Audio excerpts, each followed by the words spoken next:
Payton sends the message on the very first play, not just guarding the ball, chasing Jordan off it every single time down. In his own book, George Carr broke down exactly what Payton was taking away. Jordan's go-to counter, the jab step he'd used to torch defenders for a decade, Payton's physicality closed that window before Jordan could even open it.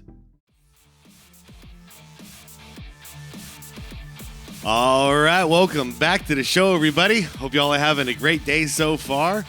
This one was not on a member's request or anything like that, but I was scrolling through and I haven't checked out Old School B-Ball's channel in a while, and this one stood out to me because I think it's always kind of the only NBA Finals in Michael Jordan's career that there are some question marks as far as like how well did he play and all this stuff. Like there's like it's the '96 Finals, by the way, and there's a subset of people who would be willing to say that Dennis Rodman was the Finals MVP because of his absolute psychological warfare that he unleashes during this series. And I don't know, man, I absolutely think this series is hilarious, and it's a funny way to cap off the best season in NBA history, basically. Their 72-10 season. So, and the comeback year and all that good stuff that is just like in my memory banks as a child, from my childhood, that I can never forget. Michael Jordan coming back, them having the greatest season, and then like the chaos that ensues in the NBA Finals. But anyways, this video is titled Gary Payton versus Michael Jordan, the truth of the '96 Finals. Now that's another narrative in this series that we got to see visited a little bit in The Last Dance, which was hilarious because I don't know. Okay, The Last Dance opened up some questions for me because Gary Payton insists that he switched on Jordan, and that's when Jordan started struggling and the Sonics started winning. But then, to see, we're probably going to see it in this video, Jordan just completely dismissing it, laughing his ass off and saying, it wasn't Gary. He had other things on his mind. And then he starts talking about his dad and Father's Day. And then he ends up winning the championship on Father's Day. You know what I mean? Like, it gets me kind of messed up in the head thinking, did he, was he intentionally, setting this up so he'd win on Father's Day? While, everybody else might have been thinking, oh, he's struggling out here. I don't know. And that's not to say, oh, Jordan's perfect. No, man, everyone has a couple of bad games, and his bad games are better than everyone else's best games. But the real question is he that crazy? This is the 45 ain't 23 guy who puts up 45 while wearing 23 and missing free throws intentionally to get there. So that's why I asked the question. Did he do this? Either way, sorry, guys. Long, rambly intro. Let's get right into this, guys. This is I already listed it. This is from Old School B-Ball, and I'm going to link the original video down below, you guys. Highly recommend checking out this channel. It's one of my favorites, and it's been way too long since I reacted to one of these, so let's get going. Guys, shout out to members. I appreciate you all, especially, man, this month. It's been brutal so far this month. I don't know if I got a target on my head again, but I've been getting copyright claims up the butt. So I hope, just thank you, members, for your support. It really helps me get through all of these waves that seem to come and go every month or two. So anyways, guys, without further ado, like the video, all that good stuff. Let's rock.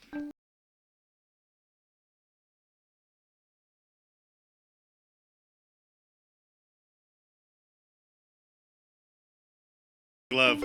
Payton and Jordan having some words face to face.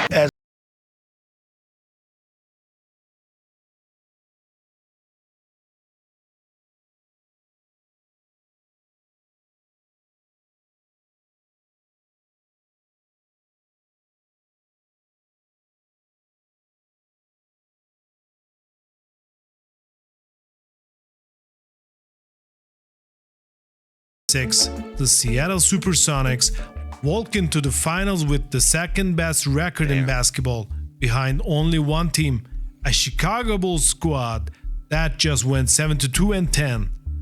Their best player isn't just an all-star. Gary Payton is the reigning Defensive Player of the Year, the only point guard in NBA history to ever win it. And they were a definite tandem, a definite duo. Like, I have a hard time saying either of them, like either him or Shawn Kemp, were the better player. They were a 1-2 punch to perfection. And this isn't hypothetical. Earlier that same season, in their one regular season meeting, Payton guarded Jordan and held him to 22 points on 6 of 19 shooting in a Sonics win. Below 33%, much lower than anything we usually see from MJ. George Karl had proved this worked, he just didn't use it. I thought when I came here 4 years ago when Jordan was playing, Gary was the only guy who had any guts to play him, Karl said.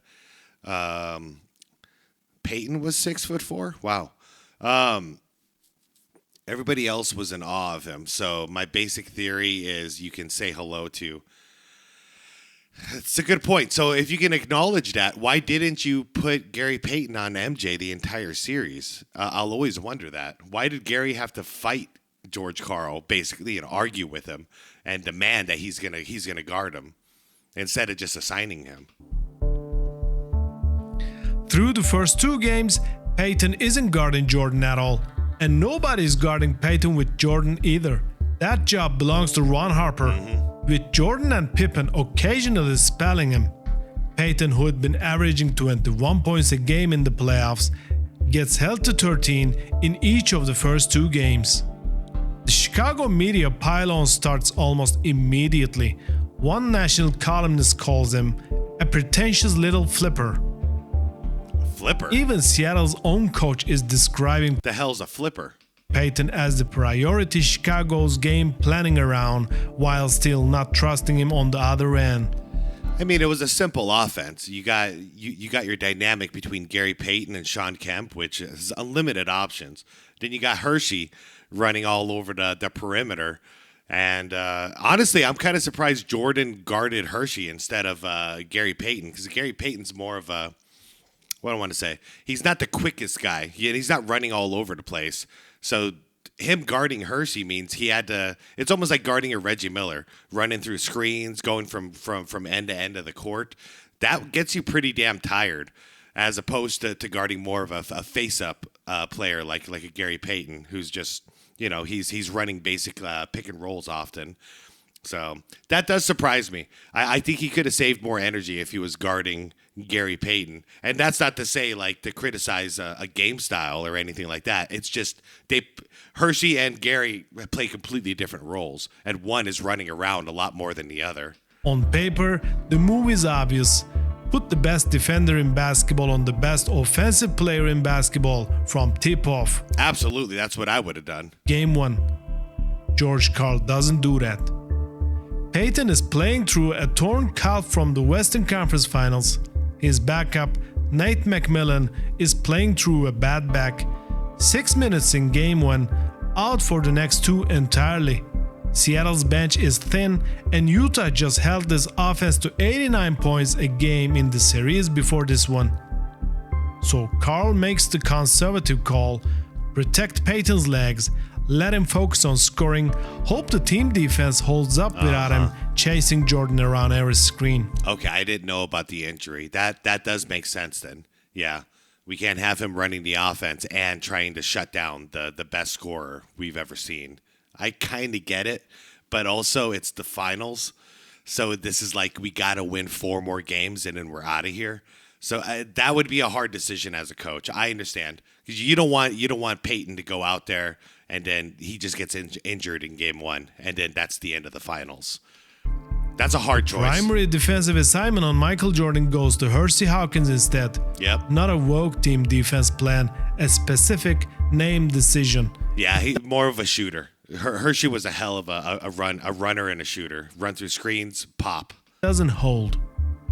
Here's the detail almost nobody puts in the highlight reel.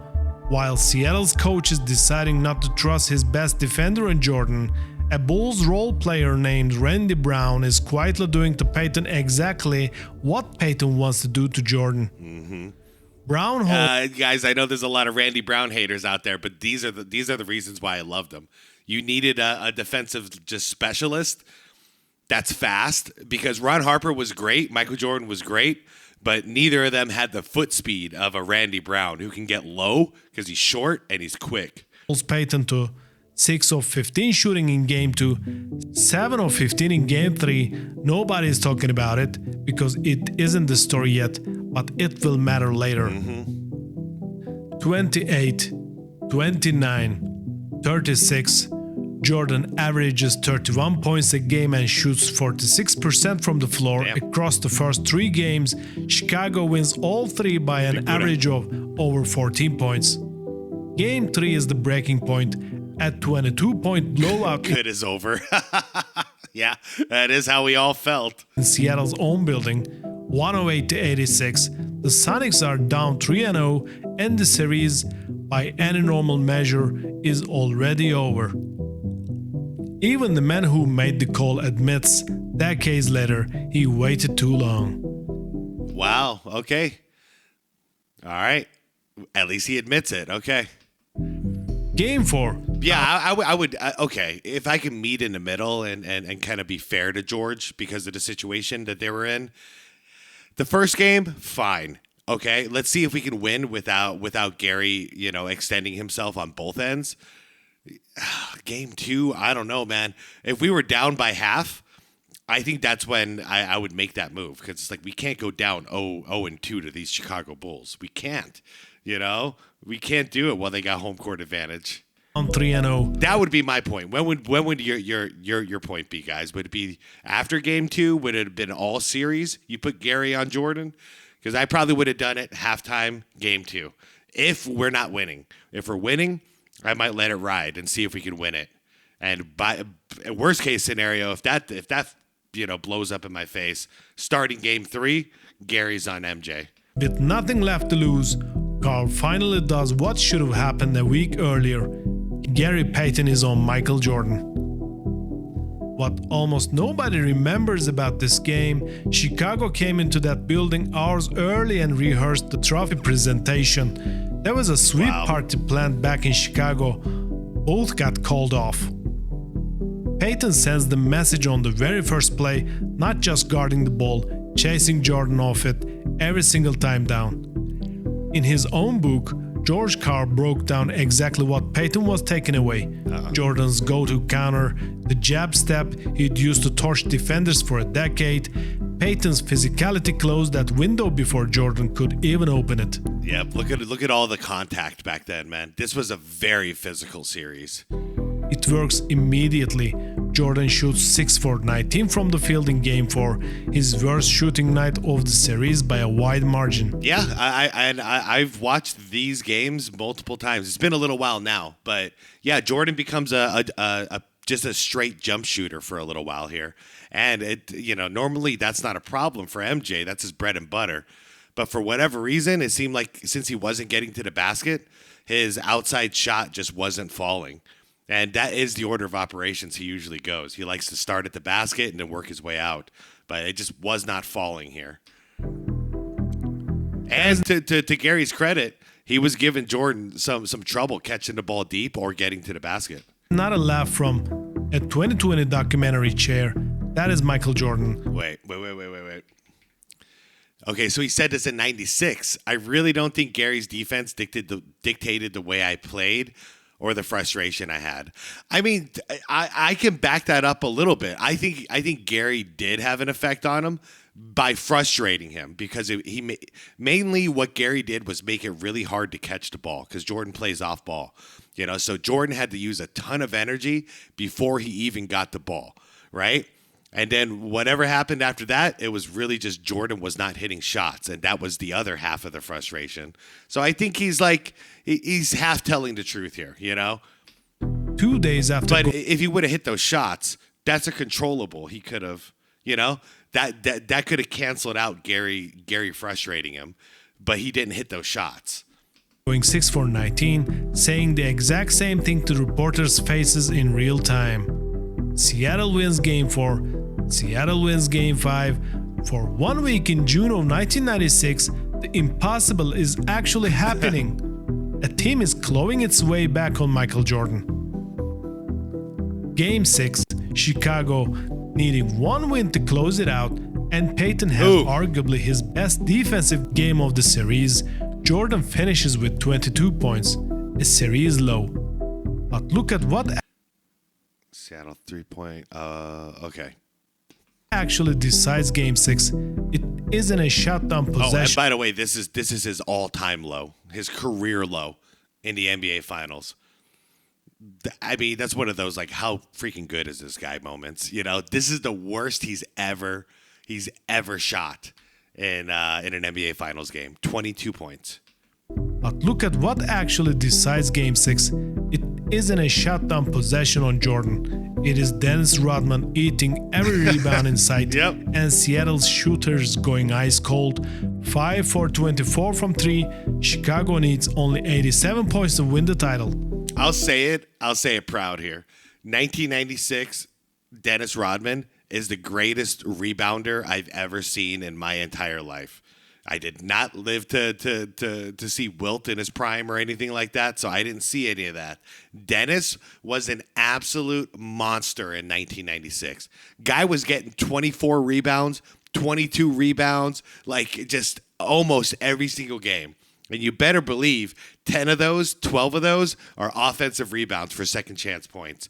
Now, the next 2 seasons, he still played great, but he got a little distracted and he wasn't quite the same, but it was still like 80% the same. But this 96 year, when he was really out there trying to prove himself again, holy crap. Never seen anybody put that much effort and into rebounding in my entire life. So, was it Gary Payton who beat Michael Jordan, or was it everything else happening around him? Add it up.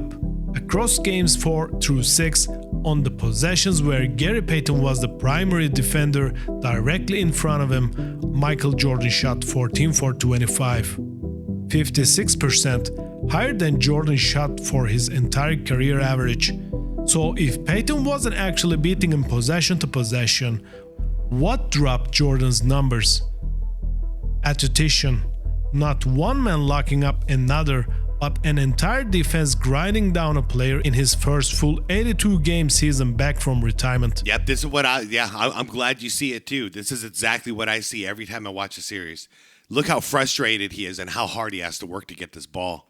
Rodman on the boards, double teams floating every catch, a whole scheme built to wear one man out over 6 games instead of one possession. Oh. And here's the coach saying it himself.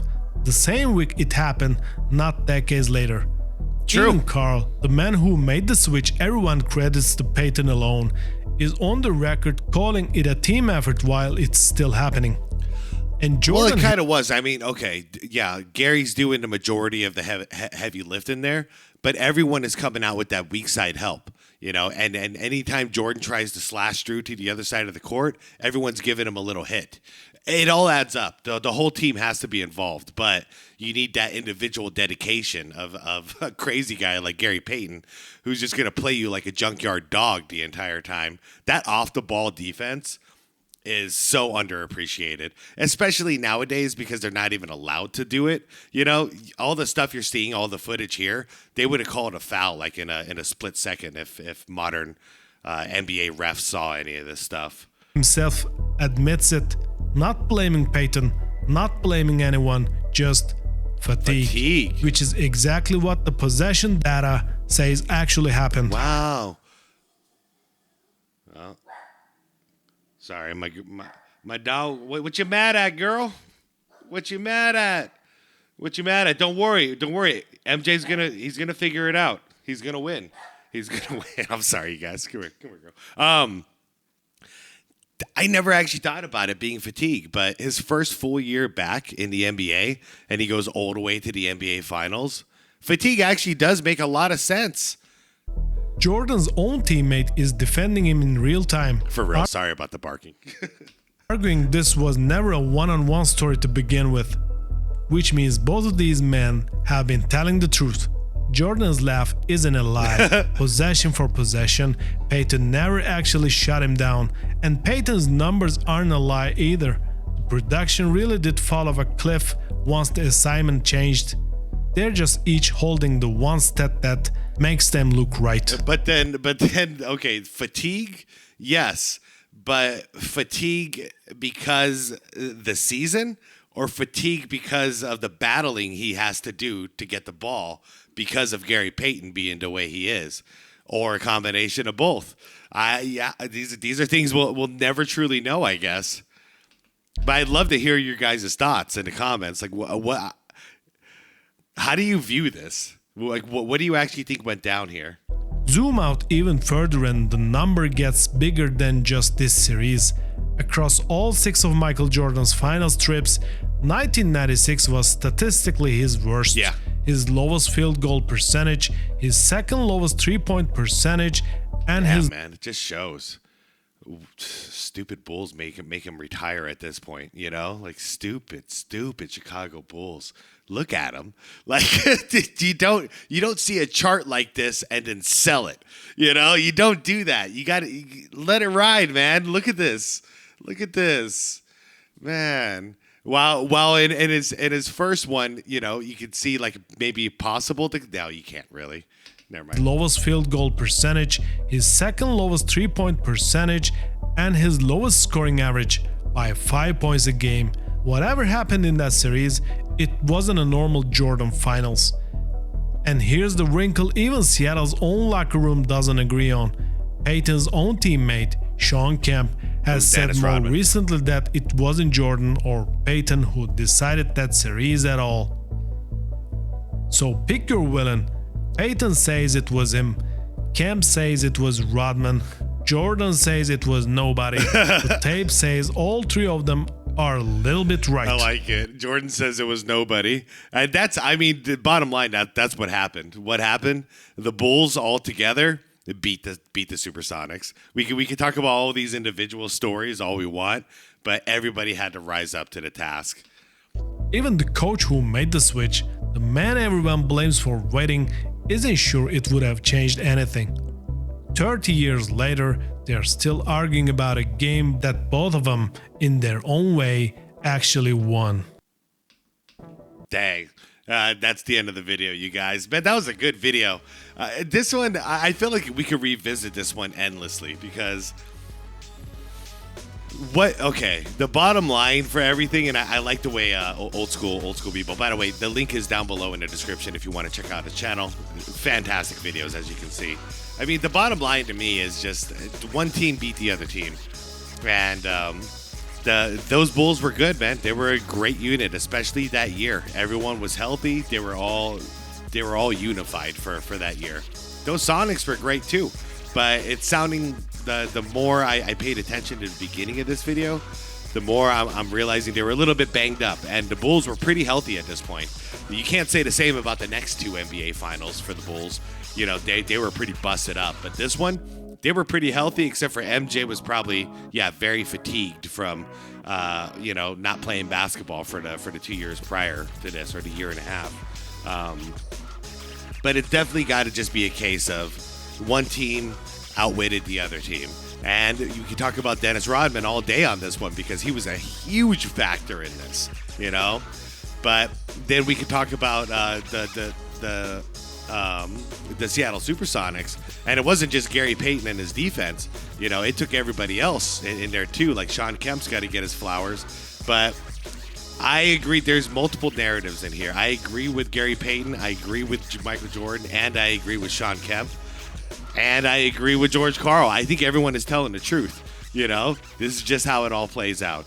And but for me, I'll always remember, always remember the psychological warfare from Dennis Rodman. You know, him turning during free throws and just like smiling at his opponents just to piss them off and to like dare them to hit him. I've never seen.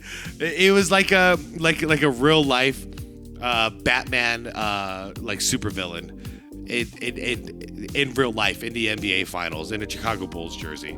It was the funniest thing I've ever seen. An absolute joker, an absolute menace, and it paid off because we saw how short-tempered a lot of these guys are, and they couldn't stop it. They just started hitting him. They would throw him on the ground, you know, like, and then Dennis would just smile and clap because he knows he won. You know, his goal is to get these jokers out of the game by pissing them off, and it was working to a T.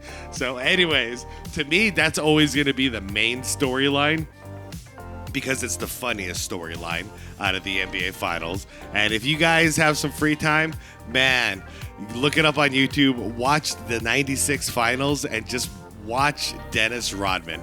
Like, wherever he is on the court, whatever he's doing, keep an eye on him, because he's always doing something behind the scenes to piss off his opponents. Anyways, with that, I'm out of here, you guys. Thank you so much for hanging out and watching. Leave your comments down below. We'll have a good old conversation like we always do. I appreciate you all hanging out with me.